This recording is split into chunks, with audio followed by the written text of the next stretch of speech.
المكتب التعاوني للدعوة والإرشاد وتوعية الجاليات بمحافظة بدر। আলহামদুলিল্লাহ সালাতু ওয়াসসালামু আলা রাসূলিল্লাহ ওয়া বাদ।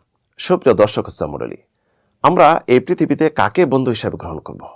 একজন মুসলিম হিসাবে তাকে বন্ধু হিসাবে গ্রহণ করা উচিত যে আপনার পরকালের প্রয়োজনে আসে, পরকালের ভয়াবহতার সময় উপকার আসে, ইহকাল থেকে পরকালকে প্রাধান্য দেওয়া উচিত।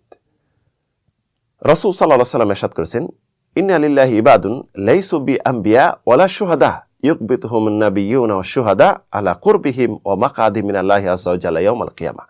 যে আল্লাহ রাব্বুল আলামিনের কিছু বান্দা রয়েছেন যারা নবীও নন, শহীদও নন, অথচ কিয়ামতের দিন নবী এবং শহীদগণ তাদের মর্যাদা পাওয়ার জন্য, তাদের সমান মর্যাদা পাওয়ার জন্য ঈর্ষা করবে আল্লাহ রাব্বুল আলামিনের নৈকট্য অর্জনের জন্য।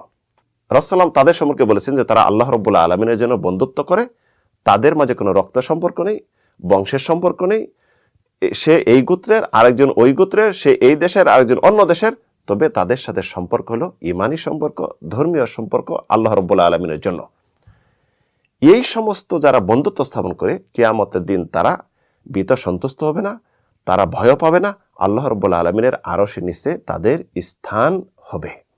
কিয়ামতের দিন যখন আল্লাহ রাব্বুল আলামিন জান্নাতের ফয়সালা করে দিবেন এবং জাহান্নামের ফয়সালা করে দিবেন, দেখা যাবে মুমিনরা যখন জান্নাতে যাবে তখন দেখবে যে তাদের দুনিয়াতে যারা বন্ধুত্ব গ্রহণ করেছিল সামান্য কিছু সওয়াবের জন্য, নেকির জন্য জাহান্নাম তাদের ফয়সালা হয়ে গেছে। তখন আল্লাহ রাব্বুল আলামিনের কাছে তারা বলবে, হে আল্লাহ, এরা আমাদের সাথে নামাজ পড়তো, আমাদের সাথে রোজা রাখতো, আমাদের সাথে চলতো, আল্লাহ তাদেরকে আপনি রক্ষা করুন এবং তাদেরকে জাহান্নাম থেকে বাঁচান। আল্লাহ রাব্বুল আলামিন তখন বলবেন, তোমরা তাদের মাঝে যাদের অন্তরে সামান্য পরিমাণ ঈমান থাকে তাদেরকে জাহান্নাম থেকে বের করে নিয়ে এসো। সুবহানাল্লাহ। রাসূলুল্লাহ ইরশাদ করেছেন সৎসঙ্গ এবং অসৎসঙ্গ। সৎসঙ্গের উদাহরণ দিয়েছেন আতরের দোকানদার আর অসৎসঙ্গ কামার।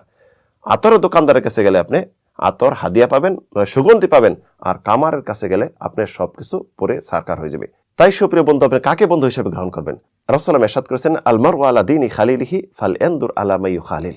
একজন মানুষ তার বন্ধুর ধর্মের উপর থাকবে, তাহলে সে দেখবে কাকে বন্ধু হিসেবে গ্রহণ করবে। তাই প্রিয় বন্ধুগণ, এই সংক্ষিপ্ত আলোচনায় আমরা জেনে নিলাম যে কাকে বন্ধু হিসেবে গ্রহণ করব।